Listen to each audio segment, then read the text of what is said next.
नमस्कार दोस्तों, welcome to रास्ताना अखाड़ा। मेरा नाम है सिद्धार्थ शर्मा और हम पढ़ रहे हैं मैनेजमेंट। आरएस मींस की तैयारी हो रही है। सब्जेक्ट जो चल रहा है वो मैनेजमेंट है। अब तक 10 लेक्चर्स जो हैं वो कंप्लीट हो चुके हैं। आज जो हमारा हम स्टार्ट करेंगे 11th लेक्चर है। मल्टीनेशनल कंपनीज के बारे में मैं आपको पढ़ाऊंगा इन डिटेल। आरपीएससी के मेंस के सिलेबस के अकॉर्डिंग जो भी चीज़ें मल्टीनेशनल कंपनीज के आसपास हैं या उससे जो जो भी क्वेश्चन बन सकते हैं वो सारे इस लेक्चर को देखने के बाद आपके कवर हो जाएंगे। इस लेक्चर को देखने के बाद ऐसा कोई भी क्वेश्चन नहीं होगा जो आप ना कर सकें। ठीक है, मतलब एक पूरी हॉलिस्टिक अप्रोच जो है, हॉलिस्टिक नॉलेज जो है वो आपको इस लेक्चर से मिल जाएगी। मल्टीनेशनल कंपनीज के बारे में आपको पता है, पेपर नंबर 1 के यूनिट 3 का पार्ट बी जो है वो मैनेजमेंट है, 20 मार्क्स का आता है। सबसे पहले मैं आपको लिए चलता हूँ सीधे मैनेजमेंट के सिलेबस पर। आपके सामने मैनेजमेंट का सिलेबस है। चैप्टर नंबर फर्स्ट जो है वो कंप्लीट हो चुका है। कितने लेक्चर्स में? 6 लेक्चर्स में। अगर आपने वो सारे लेक्चर्स नहीं देखे हैं तो पहले वो लेक्चर्स कवर करिए, क्योंकि ये एक तरीके से चेन के थ्रू ये सारा पूरा सिलेबस जो है वो जुड़ा हुआ है। एक के बाद एक चीजें समझ में आती है। अगर कोई भी एक लेक्चर आपने मिस कर दिया तो आगे वाला लेक्चर आपको समझ में नहीं आएगा। बात करें आगे सेकंड लेक्चर की, वेल्थ मैक्सिमाइजेशन। ये हो गया 7th लेक्चर में। Sources of finance short and long term 7th lecture में कंप्लीट हो गया। स्टॉक मार्केट तक हम कंप्लीट कर चुके हैं। Total 10 lectures. आज जो मैं आपको पढ़ाऊंगा वो है मल्टी नेशनल कंपनीज, एमएनसीज। ये लेक्चर नंबर 11th है। और लेक्चर नंबर 12th जो नेक्स्ट लेक्चर होगा उसमें foreign direct investment and foreign institutional investment, ये दो टॉपिक्स जो हैं ये पूरी तरह कवर हो जाएंगे। ठीक है, तो इस तरह 12 लेक्चर्स में जो है चैप्टर नंबर फर्स्ट और चैप्टर नंबर सेकंड कंप्लीट हो जाएगा। अब सबसे पहले बात करते हैं मल्टीनेशनल कंपनीज होती क्या है। कोई भी ऐसी कंपनी जो अपने ऑपरेशंस, अपनी एक्टिविटीज सिर्फ एक देश में ना करके मल्टीपल नेशंस में कम करती है, वो एमएनसी कहलाती है, मल्टीनेशनल कंपनी कहलाती है। Also known as multinational corporation और ट्रांसनेशनल कॉर्पोरेशन। ठीक है, कि ऐसी कंपनी या कॉर्पोरेशन जो मल्टीपल नेशंस में काम कर रही है या ट्रांस नेशंस में काम कर रही है, बहुत सारे मल्टीपल अलग अलग नेशंस में, नेशंस के अक्रॉस काम कर रही है, तो ट्रांसनेशनल हो गया। ऐसा नहीं है कि कोई एक ही एक्टिविटी, मान लीजिए होम कंट्री है, यहाँ पर ये कंपनी है और यहाँ पे प्रोडक्शन कर रही है और बेच अलग अलग जगहों पर रही है, तो वो मल्टीनेशनल कंपनी नहीं कहलाएगी। जितने भी उसके प्रोडक्शन है वो अलग अलग कंपनी में हो रहा हो, ट्रांसपोर्टेशन अलग अलग कंपनी में जा रहा हो, वेयर हाउसिंग अलग अलग कंपनी अलग अलग कंट्रीज में हो रही हो, तो जो सारी एक्टिविटीज हैं, जितने भी सारे ऑपरेशंस हैं, वो सारे मल्टीपल कंपनीज में होनी चाहिए beyond its home country. Home country में तो होना ही होना चाहिए, साथ में मल्टीपल कंट्रीज और आसपास की कंट्रीज में, या आसपास या दूर की कंट्रीज में, कुछ भी हो सकता है, तो दैट डजेंट मैटर। ठीक है, तो मल्टीनेशनल कंपनी के बारे में मैंने आपको समझाया, एक बेसिक नॉलेज दी। मल्टीपल नेशंस में काम करने वाली कंपनी, जहां पर उनकी एक्टिविटी हो रही है, सारे ऑपरेशंस हो रहे हैं, वो सारी चीजें क्या कहलाएगी? मल्टीनेशनल कंपनी कहलाएगी। ठीक है, अब क्या क्या एक्टिविटीज हो सकती हैं? पहली चीज तो हो सकता है मैनेज प्रोडक्शन। प्रोडक्शन की काम करना, कितनी प्रोडक्ट्स क्या हो रहा है, प्रोडक्शन क्या हो रहा है, मैन्युफैक्चरिंग की बात की जाए तो वो अलग अलग कंट्रीज में होनी चाहिए। ठीक है, अलग अलग कंट्रीज में प्रोडक्शन होना चाहिए। And deliver services in more than one country, तो ये एक्टिविटीज के अंदर, ये ऑपरेशंस के अंदर आ गई दोनों चीजें। कौन कौन सी? Managing productions and deliver services more than one country are and are characterized by centralized head office, और उनका एक सेंट्रलाइज्ड हेड ऑफिस होना चाहिए। ठीक है, जनरली ये जो सेंट्रलाइज्ड हेड ऑफिस होता है इसको हम होम कंट्री कहते हैं। ठीक है, फॉर एग्जाम्पल टाटा है। ठीक है, तो टाटा जो है वो एक होम कंट्री क्या है? इंडिया, वो इंडियन ब्रांड है। लेकिन क्या टाटा बाहर ऑपरेट नहीं करता? करता है। तो Tata is a multinational company. TCS हो गया, टाटा कंसल्टेंसी सर्विसेज हो गया, तो वो बाहर भी तो ऑपरेट कर रही है वो चीजें, वहां से भी तो जो है सर्विसेज हम प्रोवाइड करा रहे हैं। तो वो ग्लोबल मैनेजमेंट कोऑर्डिनेट करते हैं वो चीजें। ठीक है, जो भी company global management corporate coordinate कर रही है, प्रोडक्शन जो है वो मल्टीपल कंट्रीज में हो रहा है, डिलीवर जो है वो मल्टीपल कंट्रीज में हो रहा है अदर देन वन कंट्री, तो उसे हम क्या कहेंगे? Multinational company. ठीक है, ग्लोबल इकोनॉमी में मल्टीनेशनल कंपनीज का बहुत ही सिग्निफिकेंट रोल होता है। ये जो सारी यहाँ पर आपको ये जो लोगोज वगैरह मैं दिखा रहा हूँ, ये क्या है? Multinational company. डेल जो है वो, डेल का लैपटॉप आपको इंडिया में भी मिलेगा, यूएस में भी मिलेगा। ठीक है, मैन्युफैक्चरिंग कहाँ कहाँ अलग अलग जगह हो रही है वो तो हो ही रही है। बात समझ आ गई? ठीक है। तो मल्टीनेशनल कंपनी क्या होती है? मल्टीपल नेशंस में काम करने वाली, एक्टिविटीज करने वाली, ऑपरेशंस करने वाली जो भी कंपनीज होती है उन्हें मल्टीनेशनल कंपनी कहते हैं। ये अपने होम कंट्री में तो काम करती ही है, होम कंट्री में तो प्रोडक्शन करती ही है, होम कंट्री में सर्विसेज डिलीवर करती है, साथ में अदर कंट्रीज में भी ऑपरेशंस होते हैं, एक्टिविटीज होती है, और उन ऑपरेशंस के अंदर मैनेजमेंट आ जाता है, प्रोडक्शन आ जाता है, डिलीवरिंग हो जाता है। ठीक है। तो ये सारी चीजें जो है ये आपको बताती है कि मल्टीनेशनल कंपनीज क्या होती है।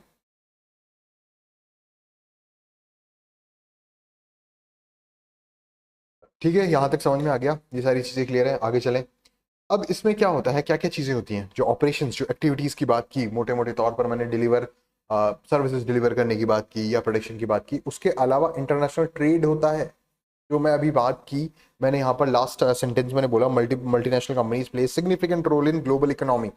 वो कैसे सिग्निफिकेंट रोल कैसे प्ले कर रही है वो भी तो बताना मेरी जिम्मेदारी है। तो नेक्स्ट पैराग्राफ में मैं आपको यही बता रहा हूँ कि जो ग्लोबल मार्केट हैं जितने भी, जैसे ये एक मार्केट हो गया, ये एक मार्केट हो गया। ठीक है, मार्केट का मतलब यहाँ पर हो रहा है कि अलग अलग कंट्रीज को मार्केट कह रहे हैं। ठीक है, इनको इंटीग्रेट करना कि यहाँ से सामान यहाँ जा रहा है, यहाँ से यहाँ जा रहा है, यहाँ से यहाँ जा रहा है, एक ही कंपनी जो है वो अलग अलग मार्केट पहुंचा रही है। ना सिर्फ गुड्स पहुंच रहे हैं, ना सिर्फ सर्विसेज पहुंच रही है, इसके अलावा टेक्नोलॉजी ट्रांसफर हो रहा है, फॉरेन इन्वेस्टमेंट जा रहे हैं और इंटरनेशनल ट्रेड हो रहा है, फॉरेन करेंसी का भी लेन देन आदान प्रदान हो रहा है। ठीक है। हालांकि जब हम बात करते हैं मल्टीनेशनल कंपनीज की तो होता यह है कि डेवलप्ड नेशंस की जो जनरली डेवलप्ड नेशंस की जो कंपनीज होती हैं वो डेवलपिंग नेशंस या अंडर डेवलप्ड नेशंस में आकर वहां पर काम करती है। और ऐसी सिचुएशन में क्या होता है, they also face criticism over issues like labour exploitation. कि अगर एक कंट्री अपने होम कंट्री में किसी एम्प्लॉय को किसी जॉब प्रोफाइल के लिए लाख रुपए का पेमेंट कर रही है, तो वही कंपनी अगर किसी दूसरे अंडर डेवलप्ड देश में या डेवलपिंग कंट्री में उसी जॉब प्रोफाइल में 10,000 रुपए ही दे रही है। ठीक है। तो ये जो चीज हुआ, ये जो पे ग्रेड डिफरेंस हो गया, ये क्या हो गया? लेबर एक्सप्लॉयटेशन हो गया, कल्चरल इरोजन हो गया, एनवायरमेंटल डैमेज हो रहा है। कि जो वहां के जो रिसोर्सेज हैं डेवलपिंग कंट्रीज के, उन रिसोर्सेज का दोहन हो रहा है बहुत ही फास्ट रेट पर। इसके अलावा सीधे सीधे अगर अपन डेफिनेशन की बात करें, क्योंकि देखिए वहां आपको सीधे लिखना है, सीधा पूछ लिया जाएगा what do you mean by multinational company. तो जब इस तरह की चीज लिखी गई हो, मल्टीनेशनल कंपनी का सीधे से डेफिनेशन पूछी हो, तो आप लिखेंगे क्या? समझाने में तो मैंने आपको समझा दिया कि एक होम कंट्री है और उसके अलावा बाकी नेशंस में अगर वो काम कर रही है तो वो मल्टीनेशनल कंपनी हो जाएगी। और काम मतलब ऑपरेशन से एक्टिविटीज, और ऑपरेशन से एक्टिविटीज का मतलब हो गया protection, delivering service, international trade, etcetera etcetera. ठीक है, मैन्युफैक्चरिंग वगैरह सब। रॉ मटेरियल्स कहीं से आ रहे हैं, प्रोडक्शन कहीं पर हो रहा है, वेयर हाउसिंग कहीं पर हो रही है, और पैकेजिंग कहीं पर हो रही है, असेंबल कहीं हो रहा है। तो वो सारी चीजें मिलकर क्या बनाती है? एमएनसी। लेकिन डेफिनेशन की बात करें जो आप लिखेंगे वहां पर, वो क्या लिखेंगे? A multinational company is a business organisation that owns और कंट्रोल्स प्रोडक्शन ऑफ गुड्स और services in more than one country. ठीक है, मल्टीनेशनल कंपनी जो है वो एक बिजनेस ऑर्गेनाइजेशन है जो कंट्रोल करता है या ओन करता है प्रोडक्शन ऑफ गुड्स और सर्विसेज। या तो गुड्स भी हो सकते हैं, सर्विस भी हो सकते हैं। ठीक है, उसका प्रोडक्शन करना है, और वो प्रोडक्शन आप ओन भी कर सकते हो और कंट्रोल भी कर सकते हो, लेकिन बशर्त है कि आप मोर देन वन कंट्री में करोगे। ठीक है, एक कंट्री से ज्यादा में आपके कंपनीज होगी, मैन्युफैक्चरिंग यूनिट्स होगी, ट्रांसपोर्टेशन यूनिट्स होगी, वेयर हाउसिंग, पैकेजिंग, असेंबलिंग वगैरह, वो सारी चीजें जो है वो एक देश से ज्यादा देशों में आप काम हो रहा हो। ठीक है, इस तरह की जो कंपनीज होती है, जो मल्टीनेशनल कंपनी होती है, जनरली उनकी एक बेस कंपनी होती है, home base headquarters in one country. मतलब ये 5 कंपनीज हैं,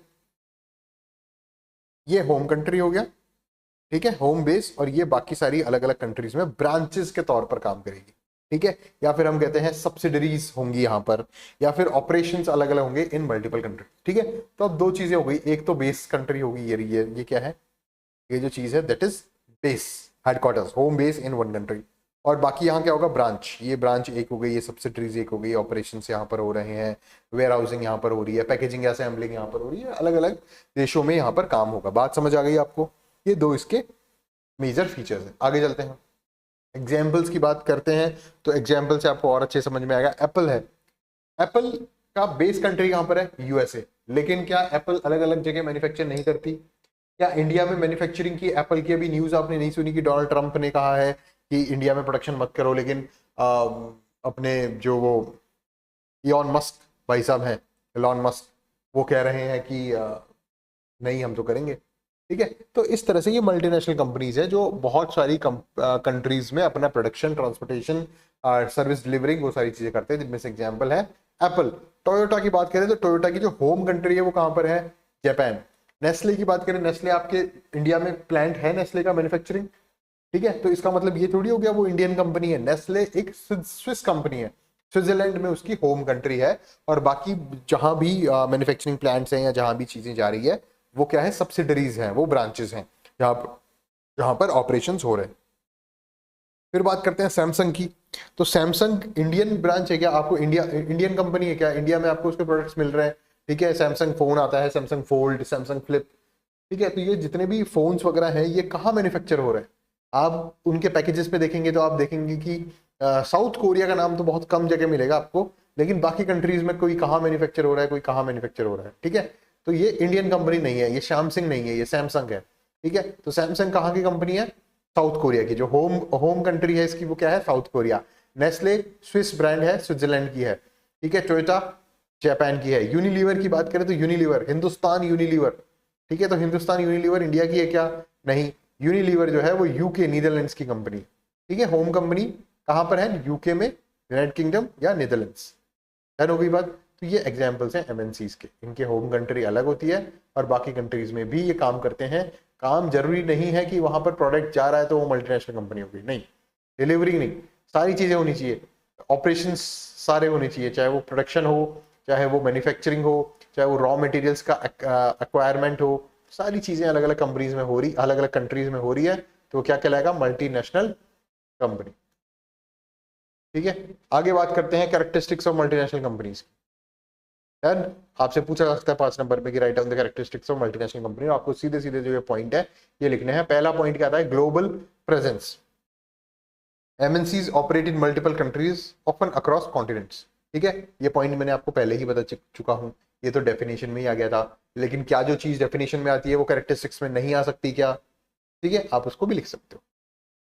फिर सेंट्रलाइज कंट्रोल, ये भी मैं बता दिया मैंने, होम कंट्री जो होगी वही कंट्रोल करेगी।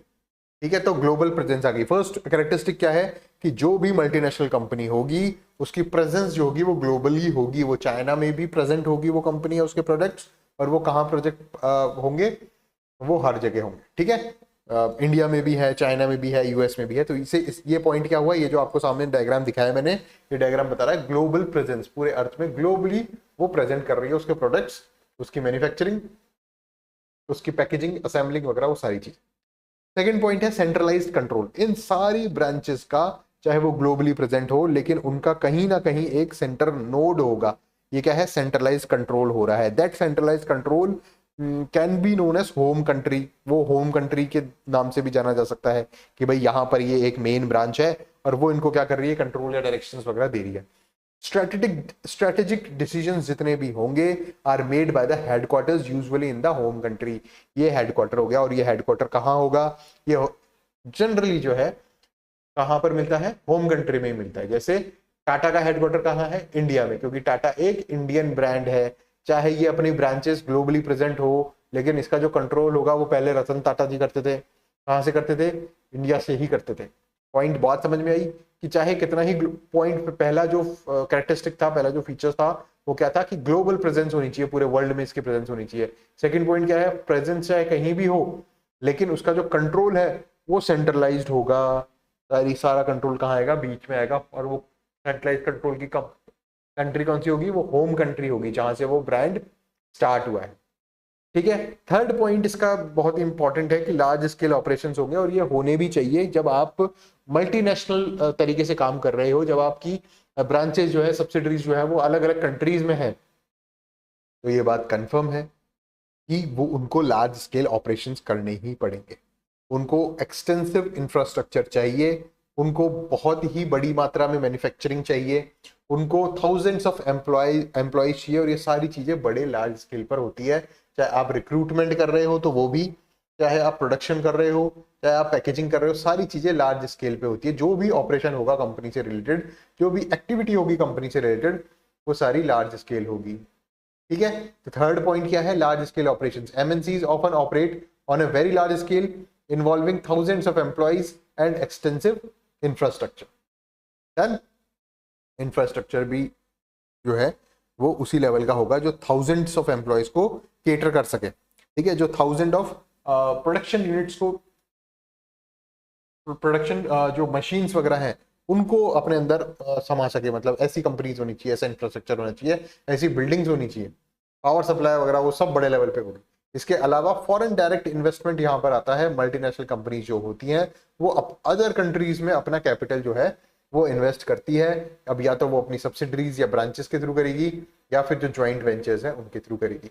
लेकिन इससे क्या होता है, मल्टीनेशनल कंपनी से फॉरेन डायरेक्ट इन्वेस्टमेंट एफडीआई आता है, जो जिस एफडीआई के बारे में मैं आपको डिटेल में नेक्स्ट लेक्चर नंबर 12 में बताऊंगा, जिस लेक्चर के साथ हमारा chapter number first chapter number second दोनों कंप्लीट हो जाएगा। ये देखिए, ये जो लेक्चर आएगा यहाँ पर, अभी हम क्या पढ़ रहे हैं, मल्टीनेशनल कंपनीज, उसके बाद फॉरेन डायरेक्ट इन्वेस्टमेंट और फॉरेन इंस्टीट्यूशनल इन्वेस्टमेंट, क्या डिफरेंस है इन दोनों चीजों में, ये सारी चीजें मैं आपको बताऊंगा नेक्स्ट लेक्चर नंबर 12। अभी फोकस करते हैं मल्टीनेशनल कंपनी के कैरेक्टरिस्टिक्स पर। तो 4 कैरेक्टरिस्टिक्स मैंने अभी तक आपको बताए। पहली चीज क्या है, ग्लोबली प्रेजेंट होनी चाहिए, पूरे वर्ल्ड में प्रेजेंट होनी चाहिए उसकी ब्रांचेस, उसकी सब्सिडरीज, ठीक है। दूसरा क्या होना चाहिए, सेंट्रलाइज कंट्रोल होना चाहिए, ये सारी ब्रांचें कंट्रोल कहां से हो, होम कंट्री में जो हेडक्वार्टर है वहां से हो, ठीक है। जैसे एप्पल कंट्रोल हो रहा है यूएसए में कौन कर रहा है, इलॉन मस्क, ठीक है। नेस्ले चाहे दुनिया में कहीं भी उसकी ब्रांच हो, कहीं भी मैन्युफैक्चरिंग यूनिट हो, कोई भी काम हो रहा हो, वो सब कहां से होगा, वो ऑपरेट कहां से होगा, वो सारा ऑपरेशन जो होंगे वो नेस्ले की बात हो रही है ना, नेस्ले के सारे ऑपरेशन होंगे स्विट्जरलैंड से, ठीक है। तो इस तरह से ये सारी चीजें यहाँ पर काम करती है। सेंट्रलाइज कंट्रोल हो गया, ग्लोबल प्रेजेंस हो गई, लार्ज स्केल ऑपरेशन होंगे। भाई जब अलग अलग देशों में चीजें काम कर रही है तो क्या होगा, थाउजेंड्स ऑफ एम्प्लॉयज काम करेंगे, बहुत ज्यादा प्रोडक्शन यूनिट्स बहुत ज्यादा होंगी, और सारी चीजें जो है वो लार्ज स्केल पर होगी, चाहे वो मैन्युफैक्चरिंग हो, चाहे वो असेंबली हो, चाहे वो इंफ्रास्ट्रक्चर हो, सारी चीजें, रिक्रूटमेंट वगैरह हो रहा है, सब लार्ज स्केल पे होगा। फॉरेन डायरेक्ट इन्वेस्टमेंट आएगा, एमएनसी जो है वो कैपिटल इन्वेस्ट करती है अदर कंट्रीज में भी। डन, यहां तक क्लियर है सब, आगे चलें। फिफ्थ पॉइंट जो है वो बहुत ज़्यादा इंपॉर्टेंट है कि जब भी कोई एमएनसी अपनी होस्ट कंट्री से बाहर आती है, अपनी होम कंट्री से बाहर आती है और होस्ट कंट्री में जब भी काम करती है तो वो वहाँ पर क्या लाती है। जैसे मान लीजिए किसी कंपनी की होम कंट्री जो है वो क्या है, यूएस है, और वो काम कर रही है कहाँ, अफ्रीका में।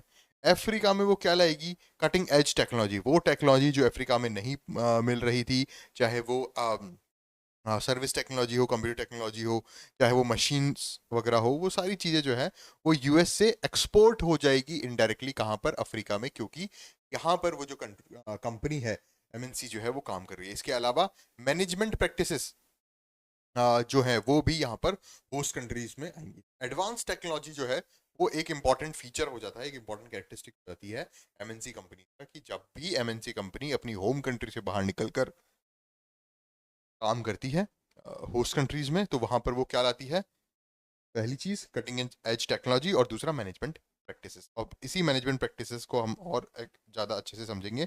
सिक्स्थ पॉइंट जो है वो ये कह रहा है कि एमएनसी जो है वो हाईली स्किल्ड प्रोफेशनल्स को रिक्रूट करती है, और वो ना सिर्फ अफ्रीका में ही रिक्रूट करेगी, जबकि वो ऑल ओवर द वर्ल्ड वो रिक्रूटमेंट चलेगा, और फिर पोस्टिंग अफ्रीका या फिर इंडिया या फिर और जितने भी डेवलपिंग कंट्रीज है वहाँ पर वो पोस्टिंग मिलेगी। इससे क्या होता है कि देखिए, यहाँ पर तो वो प्रोफेशनल मैनेजमेंट आया ही, professional technology, high end technology जो है वो आई।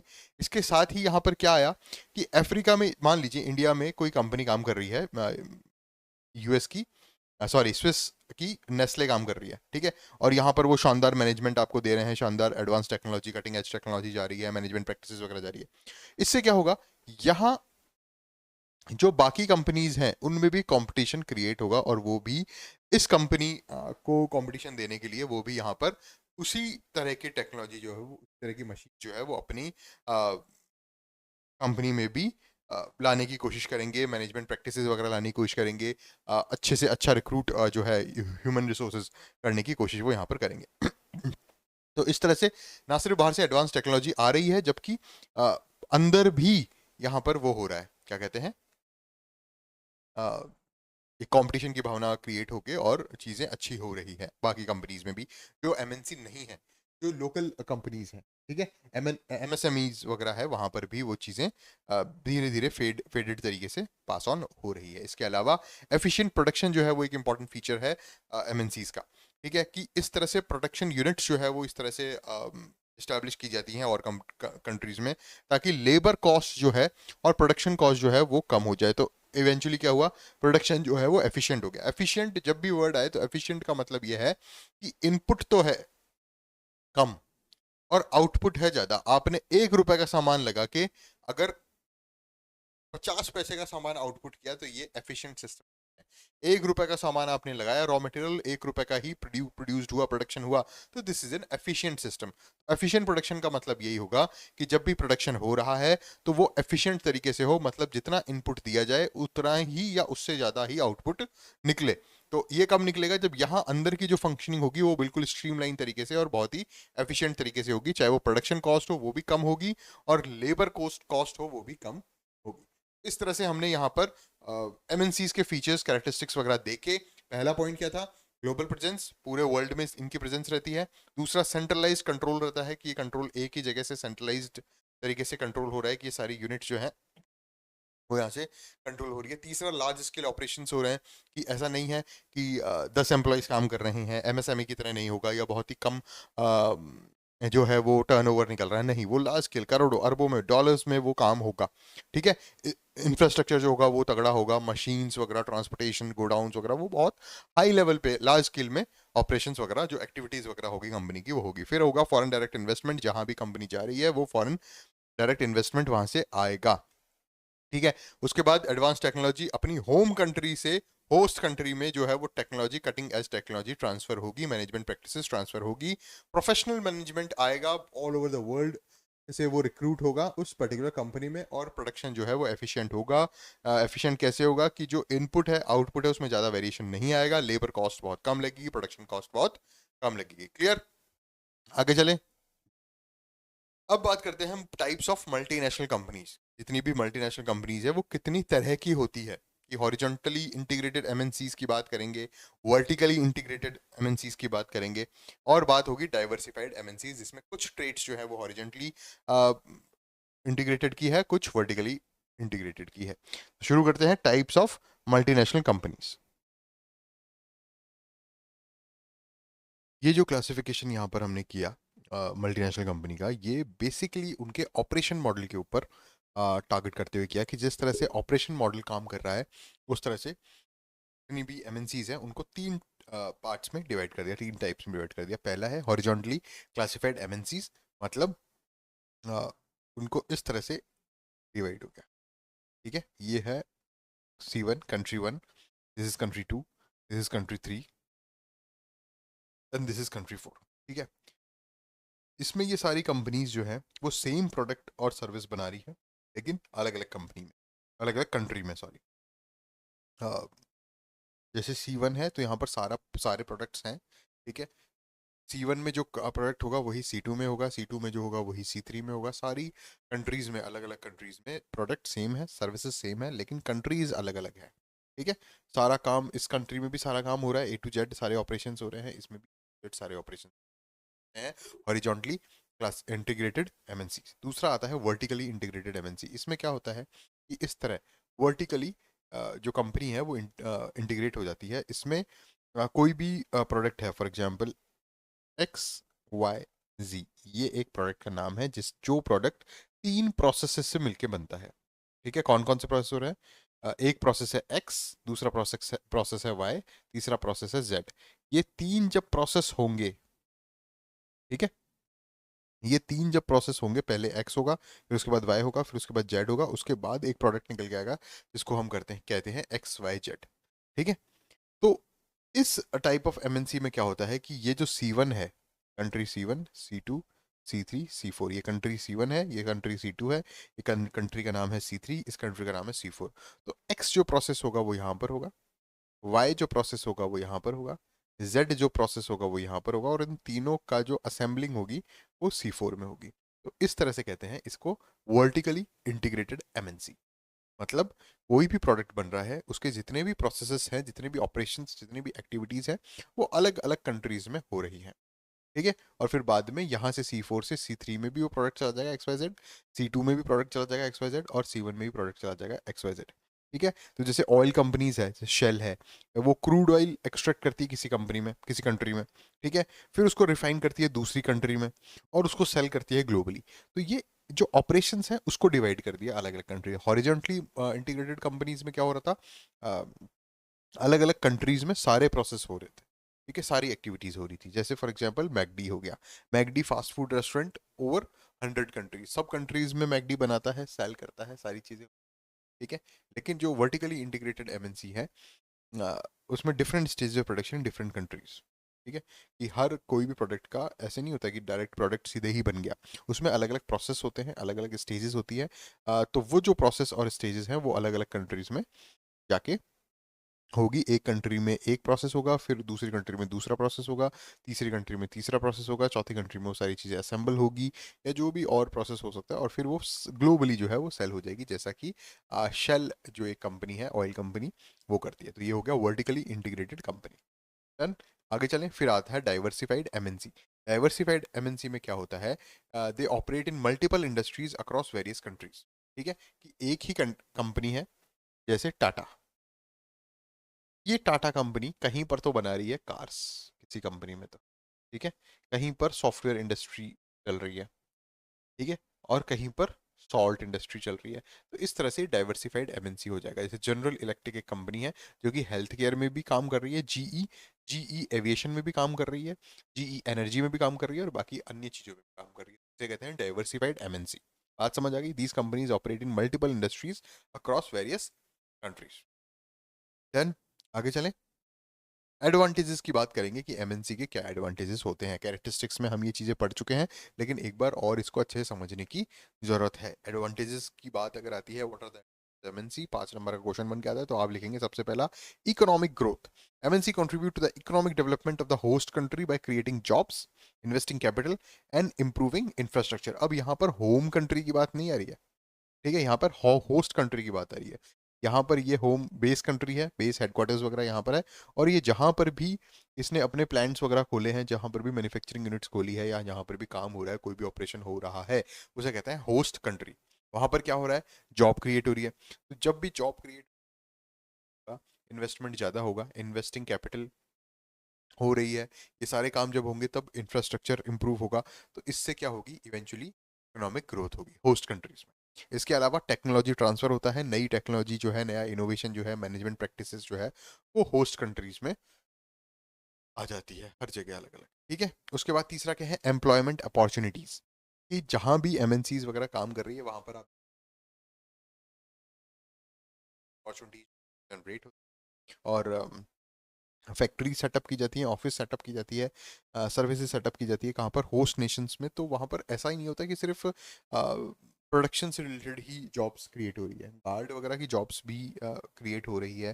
के अलावा अ, जो मैनेजमेंट है, एमबीए वगैरह, टेक्नोलॉजी, बीटेक वगैरह, हर हर टाइप की जो जॉब्स हैं वो वहाँ पर क्रिएट हो रही है, एम्प्लॉयमेंट अपॉर्चुनिटीज क्रिएट हो रही है। एडवांटेजेस ऑफ एमएनसी में हमने पढ़ा, economic growth, first point.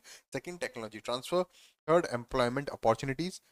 Fourth है इम्प्रूव्ड क्वालिटी एंड स्टैंडर्ड। जब कोई कंपनी कोई सामान बना रही है, कोई प्रोडक्ट बना रही है, और वो देख रही है कि उसको ग्लोबली जो है वो मार्केट, ग्लोबल मार्केट को टारगेट करना है, तो वो अपनी जो क्वालिटी है, ना सिर्फ क्वांटिटी को बढ़ाती है ग्लोबल मार्केट में जाने के लिए, बल्कि क्वांटिटी को भी बढ़ाती है। They often introduced global best practices which improve the quality of the products and services. Global best, और क्या होता है कि पहली चीज़ तो ये है कि उनका कंपटीशन जो हो जाएगा वो इंटरनेशनल ब्रांड से हो जाएगा, उनका ग्लोबल मार्केट है, ठीक है। और तीसरी चीज क्या हो जाएगी, कि उनको पता है कि वो यहाँ पर जो भी प्रोडक्शन हो रहा है वो ग्लोबल प्रैक्टिस जो है, जो पूरे वर्ल्ड लेवल पे जो बेस्ट प्रैक्टिस हो रही है, best activities, operations, manufacturing machines वगैरह यूज हो रही है, वो काम में लेंगे। तो उससे क्या होगा, क्वालिटी ऑफ द प्रोडक्ट्स और क्वालिटीज ऑफ द सर्विसेज जो है वो इंप्रूव हो जाएगी, स्टैंडर्ड जो है वो बहुत हाई हो जाएगा, ठीक है। Global trade expansion, cross border trade होगा, दूसरी कंट्रीज में जाएगा, तो जो भी प्रोडक्शन होगा, सेलिंग होगी, वो गुड्स वर्ल्ड वाइड होंगे, ठीक है। इसके अलावा कंज्यूमर बेनिफिट्स भी रहते हैं। कंज्यूमर बेनिफिट क्या होता है, पहली चीज़ तो उनको क्वालिटी प्रोडक्ट मिलेगा, ठीक है। दूसरी चीज़, उनको दूसरे देश का जो क्वालिटी चीज़ है वो उनके देश में उनको मिल रही है, सिर्फ उस एमएनसी की प्रेजेंस के चक्कर में, ठीक है। इसके अलावा इंटरनेशनल ब्रांड वैरायटी उनको मिल रही है, इंटरनेशनल ब्रांड्स की प्रोडक्ट की, और कॉम्पिटिटिव प्राइस है। चीज़ है वो चाहे कितनी ही महंगी हो, लेकिन वो वहाँ पर अगर उस पर्टिकुलर होस्ट कंट्री में अपने प्रोडक्ट को लॉन्च करना है और सस्टेन करवाना है, तो वो वहाँ के जो कंपटीशन जो है प्रोडक्ट, उस प्रोडक्ट के बराबर तो प्राइस रखेंगे ही, कम भी ना रखें तो बराबर रखेंगे। हो सकता है क्वालिटी बहुत ज़्यादा हो लेकिन प्राइस कम रखी हो, तो कंज्यूमर बेनिफिट अल्टीमेटली हो रहा है। अब जब एडवांटेजेस की हमने बात कर ली, तो अब डिसएडवांटेजेस भी हैं एमएनसीज के बहुत ज़्यादा, और उनकी बात की जाए तो सबसे पहला डिसएडवांटेजेस जो आ रहा है एमएनसी का, जो सबसे बड़ी दुरुपयोग हो रहा है या जो नेगेटिव इफेक्ट है एमएनसी का, वो है एक्सप्लॉइटेशन ऑफ रिसोर्सेज। सबसे पहली चीज़ ये कि जब भी डेवलप्ड कंट्री की कोई एमएनसी डेवलपिंग कंट्री में या अंडर डेवलप्ड कंट्री में काम करती है, तो वो एनवायरमेंटल डिग्रेडेशन करती है। वो जितने भी नेचुरल रिसोर्सेज हैं होस्ट कंट्री के, उनको ओवर एक्सप्लॉइट करती है भाई। जो होम कंट्री है, जो बेस कंट्री है, वहाँ तो सारे रिसोर्सेज ऑलरेडी ऑक्यूपाइड हैं। तो अब जो ओवर एक्सप्लॉइटेशन हो रहा है, जो नेचुरल रिसोर्सेज चाहिए, वो कहाँ के मिलेंगे? दूसरी कंट्री के, डेवलपिंग नेशंस में या अंडर डेवलप्ड नेशंस में, तो इन्हें हम कहेंगे होस्ट कंट्रीज। तो वहाँ के नेचुरल रिसोर्सेज का ओवर एक्सप्लॉइटेशन होता है। इसके अलावा लेबर एक्सप्लॉइटेशन भी होता है, चीप लेबर वहाँ पर मिलता है, पुअर वर्किंग कंडीशन होती है, ताकि कॉस्ट रिडक्शन, ऑपरेटिंग कॉस्ट जो है वो रिड्यूस है, वो बढ़ सके। ठीक है। इसके अलावा वेस्टर्न कल्चर जो है वो, उसका इन्फ्लुएंस बहुत ज़्यादा रहता है, कल्चरल इरोजन वहाँ पर बहुत ज़्यादा होता है। ग्लोबल ब्रांड्स और ग्लोबल वैल्यूज़ बढ़ाने के चक्कर में ये प्रमोट तो करते ही हैं, और इनके प्रमोशन से, ग्लोबल ब्रांड्स के प्रमोशन से और ग्लोबल वैल्यूज़ के प्रमोशन से क्या होता है? लोकल कल्चर और ट्रेडिशन जो है वो इरोड हो जाता है, डिग्रेड हो जाता है बेसिकली। ठीक है। तो एमएनसी के जो दुरुपयोग हैं, जो डिसएडवांटेजेस हैं, वो क्या क्या है? एक्सप्लॉइटेशन ऑफ रिसोर्सेज, सबसे पहले तो जितने भी संसाधन हैं उनका दुरुपयोग होता है।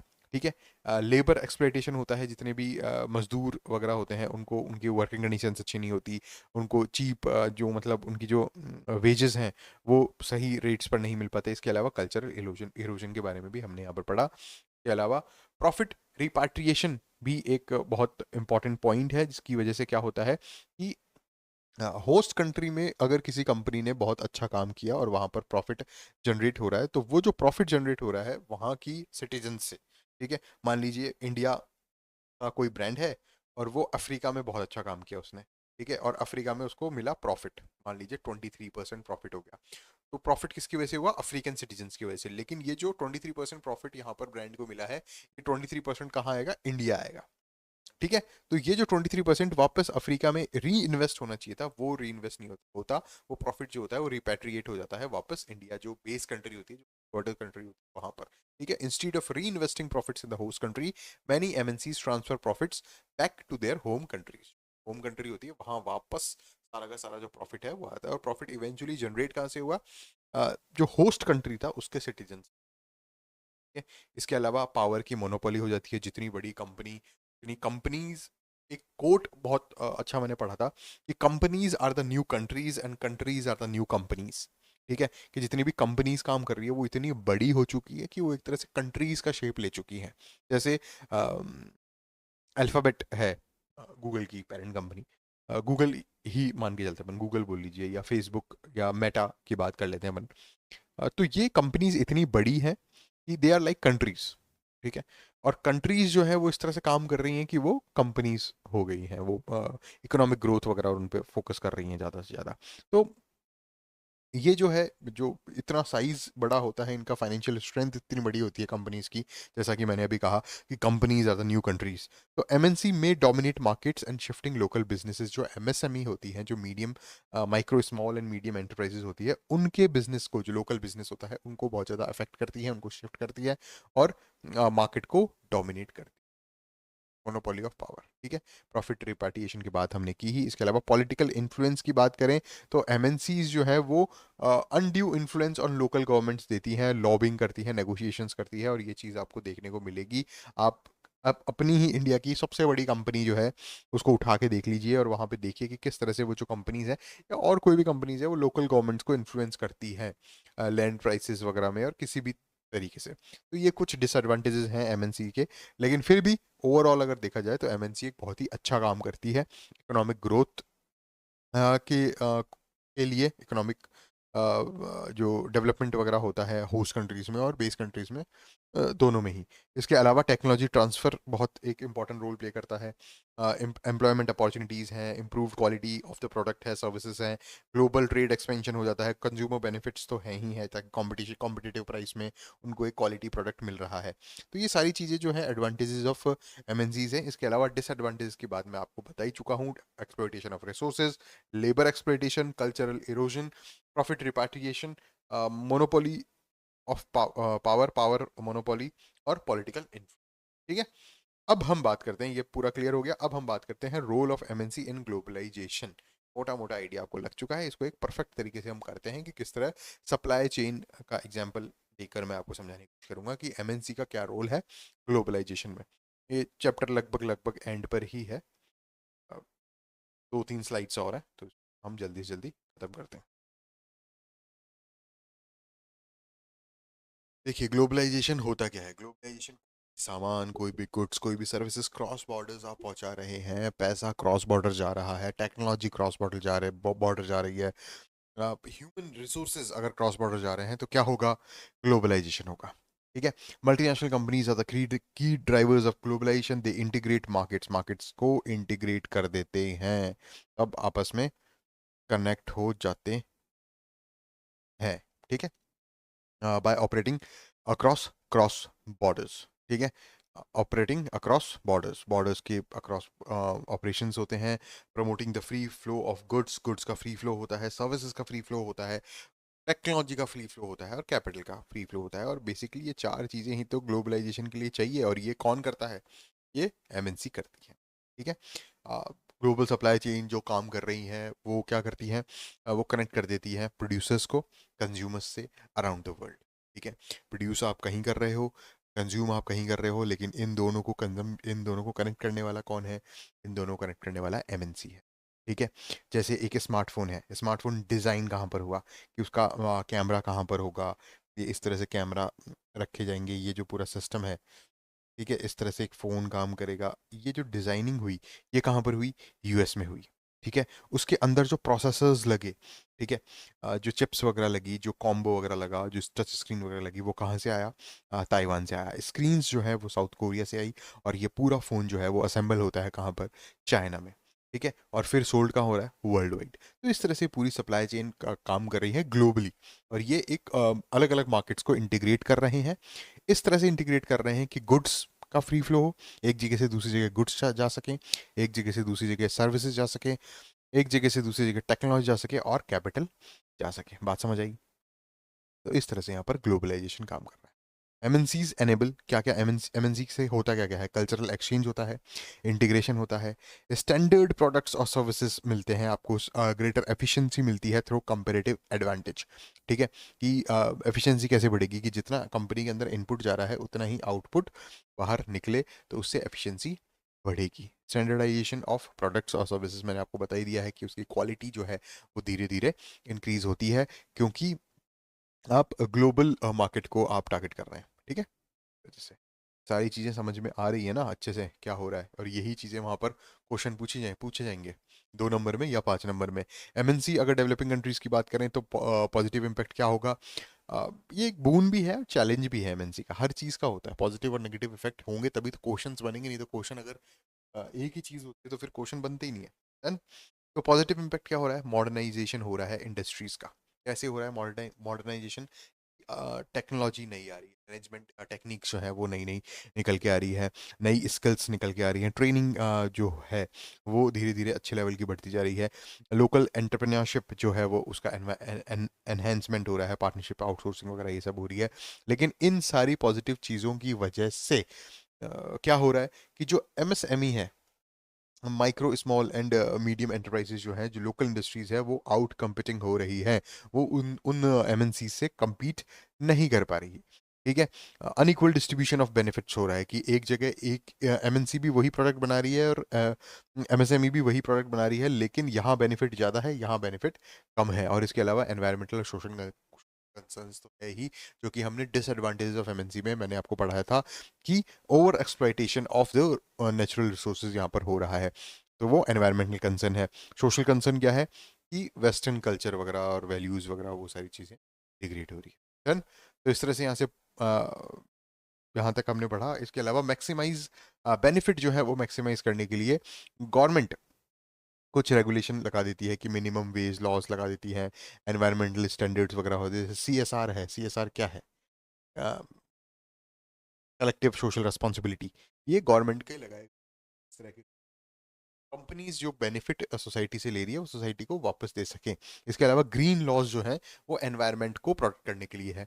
वेज लॉज जो है वो लेबर एक्सप्लॉयटेशन को प्रोटेक्ट करने के लिए है। इसके अलावा टेक्नोलॉजी ट्रांसफर और लोकल आउटसोर्सिंग वगैरह की सारी चीज़ें हो रही है। डन। लीगल और रेगुलेटरी फ्रेमवर्क मैंने PDF में डाला है, लेकिन मुझे लगता नहीं है कि ये इतना ज़्यादा कुछ इंपॉर्टेंट है।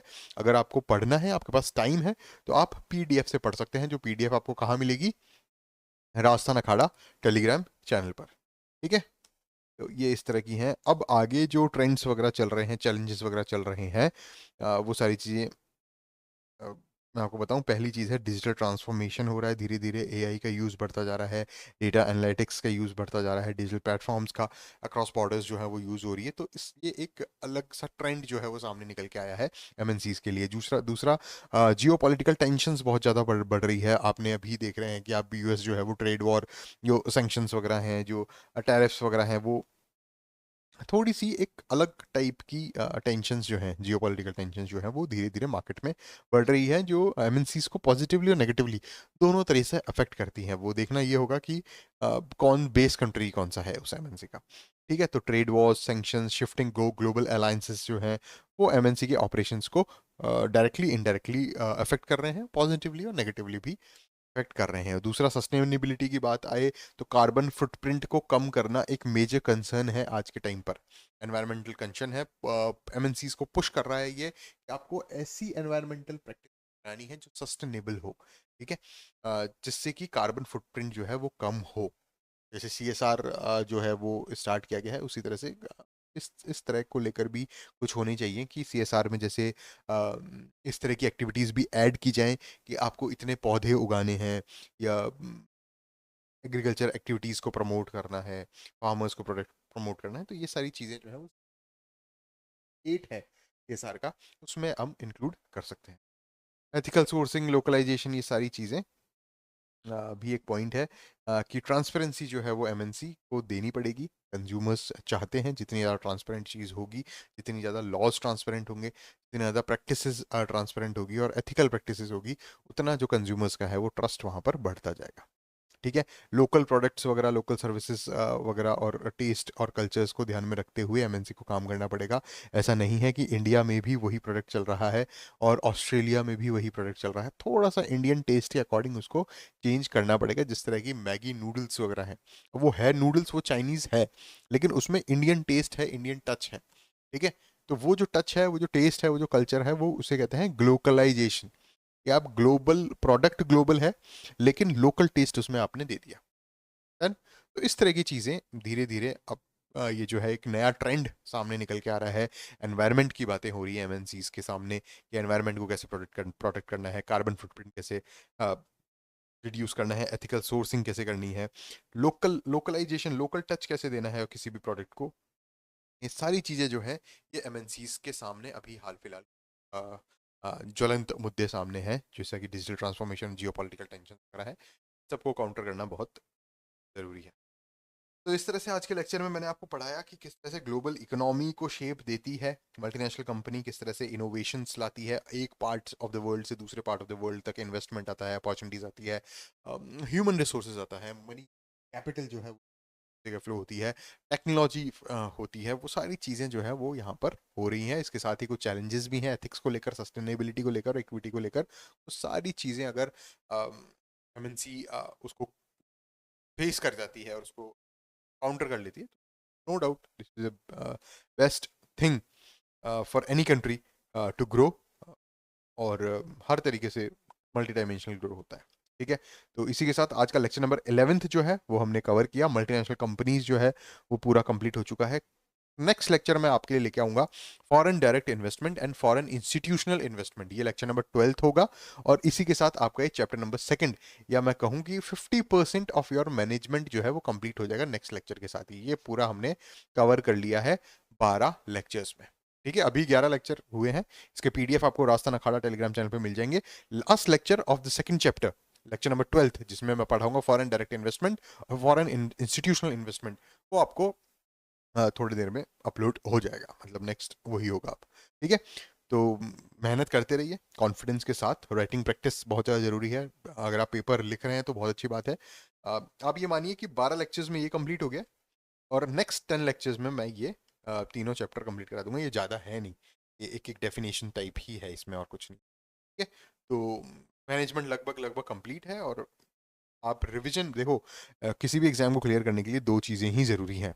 पहला तो सिलेबस कंप्लीशन एंड रिवीजन। ठीक है, आप सिलेबस कंप्लीट करो टाइम पर और उसका मल्टीपल रिवीजन करते रहो, point number 1। Point number 2, practice इस तरह से करो कि जो एग्जाम में आएगा। ठीक है, आप प्रीलिम्स के लिए आंसर राइटिंग प्रैक्टिस आपको नहीं करनी, प्रीलिम्स के लिए आप ऑब्जेक्टिव क्वेश्चंस प्रैक्टिस करो। ठीक है, मेंस के लिए आपको आपके जो आंसर लिखने हैं, पढ़ना रिवीजन करना is a separate thing, 50% of the game.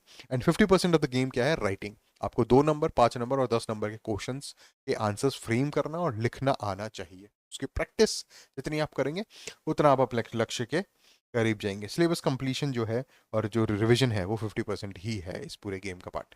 बाकी 50% पे भी फोकस करो। अब मेहनत करोगे, हार्डवर्क करोगे तो सब कुछ मिल जाता है, सब कुछ। ठीक है, रैंक 1 भी बहुत छोटी सी चीज़ होती है अगर मेहनत बहुत ज़्यादा की जाती है तो। जितनी ज़्यादा मेहनत उतना गोल जो है वो बहुत ईजी हो जाता है। All the best for your exam. तो नेक्स्ट लेक्चर में मिलते हैं foreign direct investment and foreign institutional investment topic के साथ, लेक्चर नंबर 12 में। Done, thank you.